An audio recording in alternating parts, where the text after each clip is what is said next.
A belated happy St. Patrick's Day to you as we welcome you in to another edition of our weekly program, Moral Side of the News.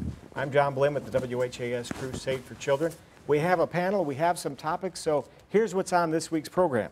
Students across the nation left classes for 17 minutes in honor of those killed at a Parkland, Florida high school. Kentuckiana students joined the national protest to make schools safe from gun violence. Plus, controversy in Frankfurt as lawmakers are accused of deliberately slowing the process to pass a benefits bill for survivors of police officers killed in the line of duty. We'll discuss these topics with our distinguished panel here today on our program, Moral Side of the News. With us today are Dr. Marion Taylor from the South Frankfurt Presbyterian Church, Father Bill Hammer, St. Margaret Mary Catholic Church, Rabbi Galia Rooks, the Temple, and Dr. Charles Burton, Second Baptist Church in Taylorsville. Up first on our program, this week thousands of students in Kentuckiana and across the nation left their classrooms for 17 minutes. They wanted to send a message to lawmakers that something needs to be done to make schools safe from mass shootings. WHAS 11's Robert Bradfield was there as local students joined the national walkout. Braving the cold, these DuPont Manual High School students are walking in solidarity and standing together for a cause senior Fonz Cervera says impacts every school student across the country. People my age, we're tired of being silenced. We're tired of being told that we don't actually have a voice in society when we do. That's one of the reasons he helped organize this walkout, one of thousands nationwide bringing attention to school safety and gun violence. The walkout's happening 1 month after 17 people were killed at Marjorie Douglas Stoneman High School in South Florida. The Parkland students have shown us that we do have a voice and that we do have something to fight for and something that is incredibly important. I think really for us it's a symbol of who these people are or were, and it's a symbol that we need change to happen. Student Nia Madison held a picture of one of the victims from Parkland. She says it's her motivation now to see AR-15s banned, stricter background checks, and the age to buy a gun raised to 21 nationwide. Madison and Cervera plan to bring their concerns to Washington, D.C. later this month, joining 18 other classmates for the March for Our Lives rally. We don't write policies, but we're the ones who elect the people who do write policy. And so in the end, I think our voice is louder than people think it is.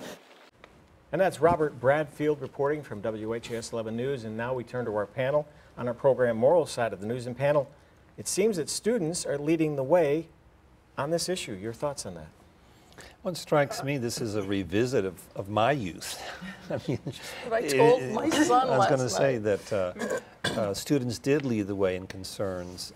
They had adult leaders, but in the civil rights movement, and particularly in concerns about the way the Vietnam War was going and being conducted, I think one of the things that many of our time, of our age, oftentimes kind of lament is that for the last 15, 20 years, there seems to have been a real disengagement by many of our younger people in generally large concerns. I mean, always concerned for what's going on in their own immediate backyard. But I find this energizing, I find it exciting, and I'm glad to see that a significant population of our youth are getting mobilized behind something that I also share their same concerns, the same passion about as well.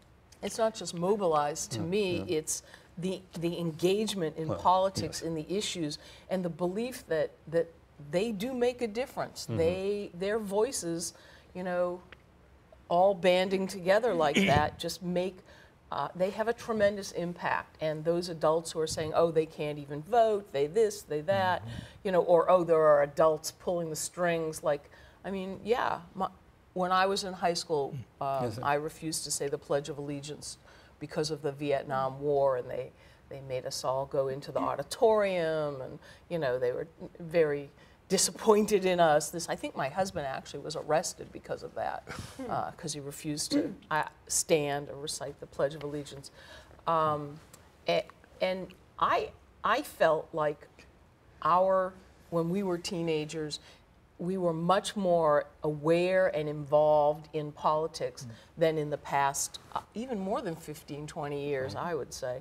And that's very discouraging to me. You know, the youth are our future, and I think that they are starting in on a really powerful, meaningful, important issue having to do with sensible gun laws, because it's so past time. I mean, it's just, it is unbelievable that this still goes on with the regularity that it does. And not just school violence with drugs, but when you think about all the children who die every single day in America because of gun violence, and it really is time to put an end to it.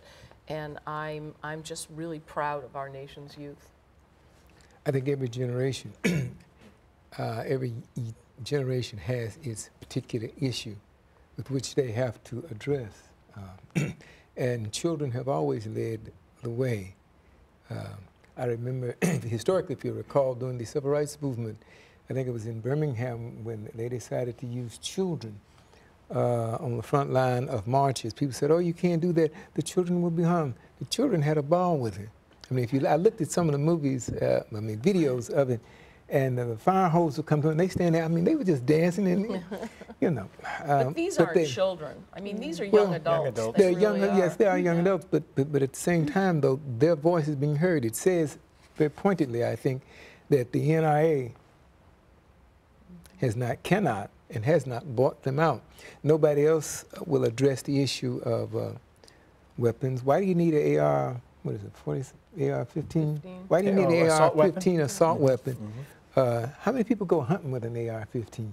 Yeah. I mean, how many rabbits are you going to shoot? You know, by the time you get through shooting the rabbits, you got nothing to put in the skillet. So I salute the kids. I think that I was appalled and highly offended at the fact of the school system that punished the kids for that. Well, yeah, and the kids really did have to struggle some to get the In some support they areas, yeah. needed. And I guess because the schools feel that they're in loco parentis, so if you're going to leave the school building, they feel some responsibility for you, and there were probably some other issues as well. But most of the schools, they were gathering like on athletic fields. Right. And, Courtyards. I mean, yeah, they were Right. still on school property. Well, They weren't just... I think that makes it more of an accomplishment for the students, Yeah. that they had to struggle, they had to negotiate, they had to come to some kind of solution with the administration of the schools, and Some that's a of them good didn't. learning process Some too. of them didn't. I was reading the paper this morning that some students, where was it in? Goshen here, in this area. Yeah, go They- shoot. they weren't they able gave to- them detention. Correct. Now, you can give me detention, I probably wouldn't go to it. Well, I'm proud of the colleges that declared that they would not hold any of this against any applicant. So people who want to go to college and have something on their record from their high school about this, that's not going to affect college admission. I thought that was wonderful. Oh, yeah. One of the student organizers of this in Frankfurt is on the governing board of the congregation that I serve. And so I wanted to be supportive of him, and went and stood outside Frankfurt High School while they had their 17 minutes of silence. How did it feel? It was very important. 17 minutes of silence is a very deep Long time. experience. It's a very long time when you're not used to that. So my attention wandered a little bit. I looked up and saw the American flag snagged in the branch of the tree, and to me it felt like a metaphor that the public discourse about guns has been caught on a snag, and that's not the country I was raised to love and believe in. We should be able to talk safely and freely from a public health standpoint about this gun violence issue, and I think that the students are dislodging the flag from the branch, so to speak, and making it safe and possible again for us to have this conversation. So I was very proud of all of them. They had prepared seriously, and then they had a chaperone system and were allowed to march up Capitol Avenue to a large rally with speeches right on the Capitol steps. What has annoyed me to some extent is that the coverage keeps referring to thousands of students. That is a huge underestimation. There were thousands in Kentucky, but nationwide, it's got to be at least tens of thousands, maybe 100,000 or more. And we need to give them their due. They mobilized an enormous movement yesterday. And that's so before the adults- march. and that's which even is towards before the end of national month. march. Yeah. But Exactly. adults try to squash their right of expression. Some adults. Some adults. Yes. Yeah, some but adults, I also, was, that's again part of our history. I mean, there was, if you sat in a doorway at certain restaurants, you would get arrested. I mean, if you chose, to sit in the middle of the street when you were protesting something, you would get arrested. So it is certainly within the rights of whatever school districts or boards to set this policy. If you walk out, you'll get a detention, or you may get it, suspended, or you're going to be perhaps named tardy. You have a right to. I think it's a misplaced position to have. I disagree with that particular position. Yeah. But the children who chose to do that, again, also it's, I think, a real clear statement about how deeply they feel about that. I'm willing to go ahead with So it. it's hard to Henry believe David Columbine was 19 years ago. I know. Yes. So can this movement be It's getting sustained worse. by the youth? Can they keep this going? Do you I see think results? They can. I think they can. they absolutely can. And I hope that, not to water down this particular issue, but how our elected officials are being bought and paid for, not just by the NRA, although clearly that's in this case. Last time I was on the show, I was talking about a website that you could go to that would, a woman had, whenever a sitting legislator would tweet or some social media, our thoughts and prayers are with the families of the victims, they would tweet back at them, to everyone, how much money they took every year from the NRA, or their total money they had taken from the NRA. I thought that was so powerful and so on target. And, I think that this is, it's almost like part of Citizens United. I don't want to shift the focus here, but money in politics, and the non-disclosure of money in politics and soft PACs and all the rest of that, the whole thing has to be changed. Well, go ahead. No, I was going to say, well, just to the question you were saying, I do believe it's going to be sustainable, but only time will tell, of course. Yeah. I mean, the concerns over that were expressed, say, towards the Vietnam War were not resolved in one march. Right. Concerns for civil rights, True. didn't end with Dr. King's speech, in front of the Lincoln Monument. I mean, it is going to, we'll see. One thing that I will be particularly curious to follow is after 9/11, there was a lot of energy, but it became an annual mark, each 9/11. And I wonder if this does, in fact, become the tipping point, what happened in Florida, that becomes an annual mark, that people will continue to remember in a very visible and demonstrative way, whether it's been demonstrating or just some way that it's always going to be brought back because of the interest and the commitment of these children, young people, these young adults, and the adults who are also working with them too. Do you think Henry David Thoreau would be happy with it? No, yes. Well, I think the value that's been affirmed here, and this is radical and possibly subversive, is that each other's lives are more important than the individual's right to purchase and own something. And in our capitalist economic system, that's a fairly strong statement. And That's if I not were really if I were in the subversive. arms industry, I would be sitting back having some meetings right now. Are we losing the future sales to this Owners. demographic? I think they have to worry about that. Because this is what really drives an awful lot of the discourse behind guns, is that the industries need to sell stuff.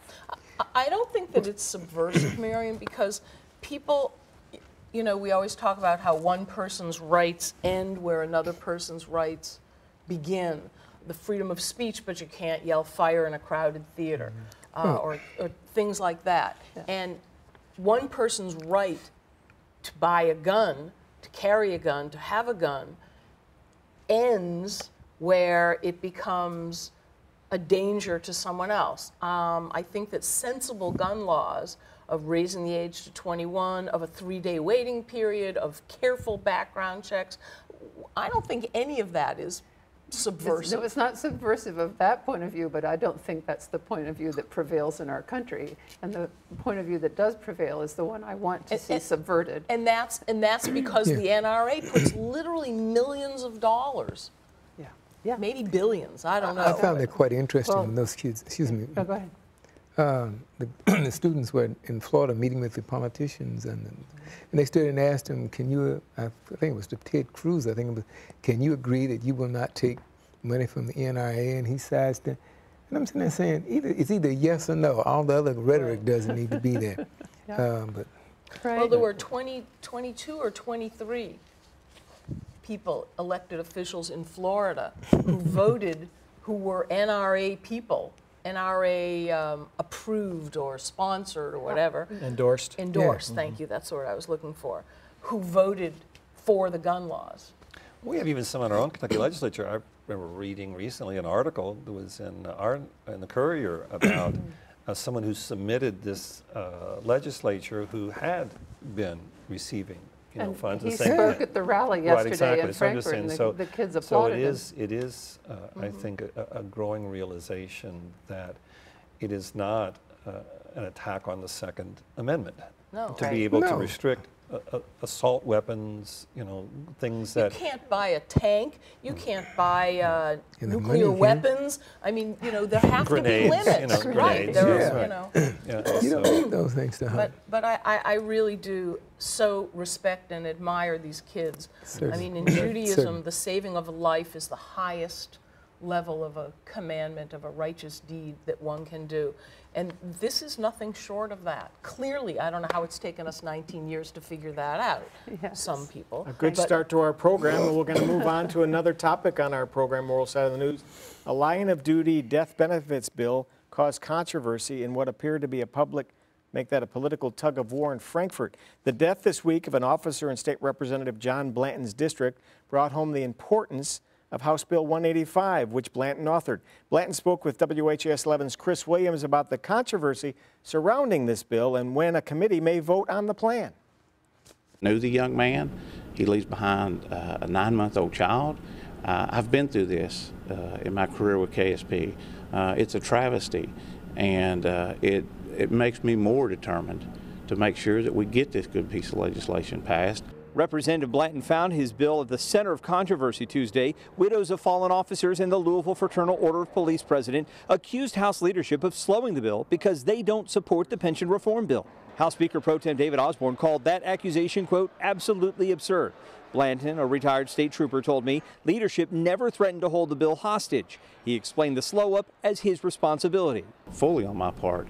I was told by the people, the FOP, that came to me and asked me to carry the bill, that part of the language in the bill called for once a widow or widower remarried, that the benefits would cease at that point, except unless they had disabled children and so forth. He said he supports leaving the language, and if his colleagues want to remove it, that's fine, but he insisted it be changed, and that caused the delay. This is a personal thing for me, and I'm going to fight, and I'm going to fight diligently on behalf of their part. You're going to be able to fight enough to get it through with the days ticking away at this General Assembly? Sir, I'm a trooper, and we never quit. The Senate Minority Leader Ray Jones filed this amendment to another police funding bill. In this floor amendment is the language for House Bill 185. That means if the bill it's attached to, which is already sailing through the Senate, passes the full Senate, it could speed up the process, and HB 185 could get through the General Assembly after all. At the Capitol, Chris Williams, WHAS 11 News.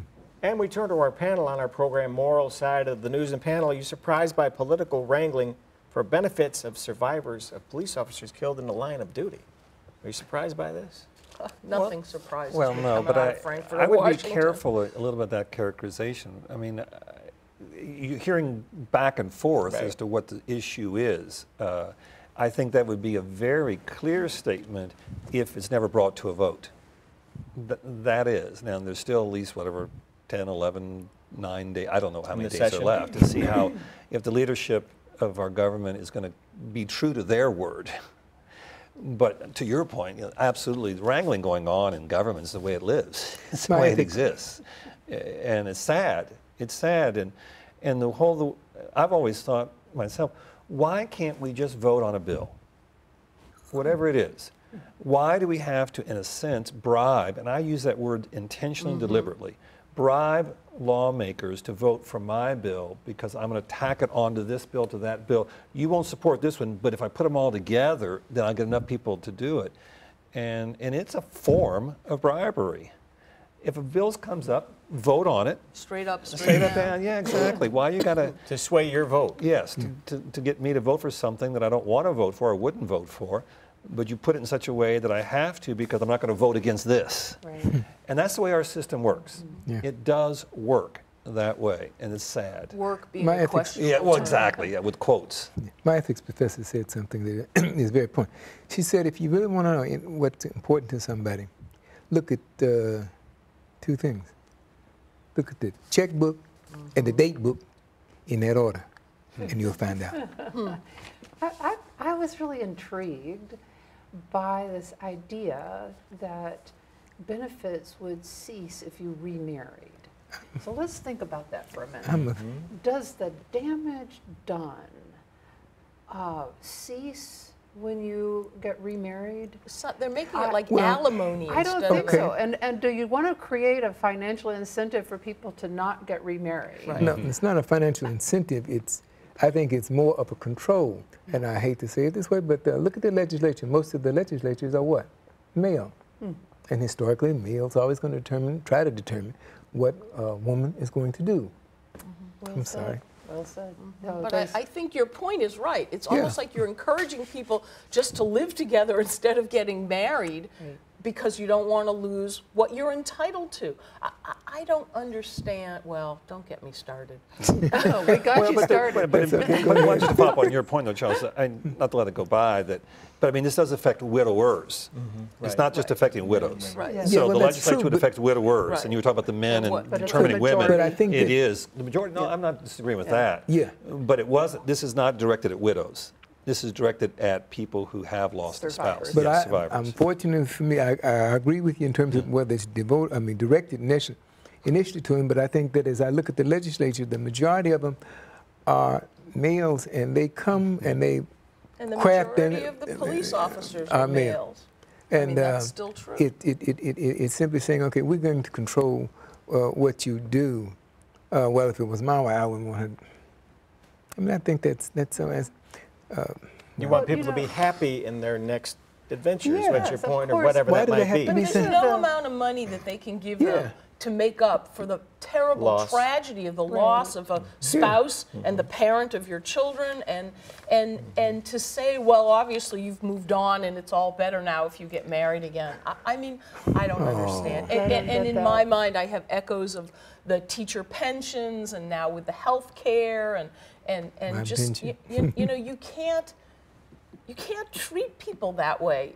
When you have a Well said. contract, you an need to be invol- honest and upright about it. And I understand that the Commonwealth is facing financial difficulties, but the way to fix that is not by screwing over its constituents, its teachers, its police officers, its, the very fabric of our society. The pension fund is in bad shape because they raided the pension fund to balance the budget. Right, which they never should have been allowed to do in the first And that's, place. I was getting ready to say that there needs to be a clause or something put in that they can't pull the money out of the pension to balance the budget. They have to make better decisions on that, but that's the reason the pension fund is so So underfunded. let's talk about somebody who may have changed all that. We note the passing of physicist Stephen Hawking. Hawking helped shape our visions of the universe with a book entitled A Brief History of Time. The theoretical physicist was diagnosed with ALS while in college in 1963. He was given 2 years to live, but survived somehow for more than 50 years. Cambridge University confirmed his death this week at age 76. Panel, Stephen Hawking inspired a lot of people. His failing body, he somehow managed to move on and continue his work. I Not tried to just read the book, continue. but couldn't. Sorry, please. I'm sorry. I love Don't worry. Stephen Hawking. Yeah, I bought the book. I tried to read it. How'd you do? Not good. The Brief History of Time. I got lost in it. His I next just- book after that, I think, was even easier. Really? I love Stephen Hawking Yeah. for so many reasons. He's like a rock star. He absolutely is. What he's changed in terms of, astrophysics and our understanding of the universe and black holes, and I mean, and that was 20 years ago. But even totally apart from science, which of course you can never make him totally apart from science, but just the heroism of his attitude, his ability to continue on in the face of this horrible, horrible disease. Yeah. I mean, he was very depressed at first when he was first diagnosed, because, you know, a year or two at the most. But then when he lived and continued to live, you know, he's like, okay, well, if I'm going to live, I'm not going to just waste it. And he lived every minute to the best that he could. And it wasn't just this brilliant mind trapped in this failing body. It was, I mean, just like even that he was on Big Bang Theory, Yeah, he was several a regular, I mean, just such a remarkable inspiration on so many levels for so many people. I do think about, it is inspiring. I think about people like Alexander Solzhenitsyn and Viktor Frankl and people who've shown to us, as he did, that the spiritual life and the life of the mind is precious. Yeah. And one of the things he was quoted as saying late in his life was he didn't mind, he wasn't afraid to die, he just still has so many things he still wanted to do. And that's such a wonderful, so many things he still wanted to know. Yeah, Find out. a wonderful I attitude. mean, He was on the Big Bang. Go ahead, I was Bill. going to say one of the things we were joking with some other people about. He died the day before Pi Day. Oh, right. 3.14. And so, yes, and so now he knows the end of pi. Nice. So he now has solved that one. So he was good enough to be on the Big Bang Theory, as you mentioned, The Simpsons and Star Trek. Yeah, he was on Star Trek. So do you think he'll be recognized, fast forward, where will he be placed in history? Oh, I think he'll be right near Einstein, personally. I really do. Yeah. I mean, he certainly deserves to be. He followed Well, on a lot of But Einstein. again, I think it's not just for his intelligence, but again for his willingness to embrace, human life, and even with limitations, it can be still embraced, and we should, treasure that gift of life. And so I think it's going to be on multi levels, not just on the intellectual level. Whereas, again, generally, I mean, Einstein was known for his humor. There's a lot of personality parts of greatness. And certainly he encompassed more than just his intelligence. he embodied something, I think, a friend of mine, Dr. Charles Adams out of Detroit, he was talking about, he said, you have to determine something. People talk about, and I agree, I don't buy into any longer this idea of being disabled. He said, you are not disabled, you may be differently abled. I don't care how you got in here, whether you walk, crawl, or what, you're differently abled. And well, that's or another way to phrase the exact same thing. You're not handicapped, you're handy-capable. when That's a phrase I was a I've kid, heard there was people a, use. when I'm I not was a handicapped, I'm child, handy-capable. there was a girl who, she was blind, and she lived with a friend of mine, and we would mess with her. She'd say, give me my green sweater. We'd give her the yellow sweater. And then she'd grab the sweater and then throw it back at us. I said the green. And she knew what we were doing to her. By touch or whatever, yes. She's differently able. She could ride the bus from 4th Street. She got off at 38th Street. How she was able to do that, I told her, how in the world can you do that? To know where to get off. He said, I count the stops. And if they miss a stop, I know where, I'm counting the stops. And for all our that's kids again at a gift Crusade-For-Children exactly. who are Recognizing all those struggling, children. Exactly. Someone may not be able to run as fast, but they can do the math, and someone may not be able to do the math. And that brings to a close a quick ending to our program here this week, Moral Side of the News. Thanks for watching and listening to our program, and join us again next week. Have a great week.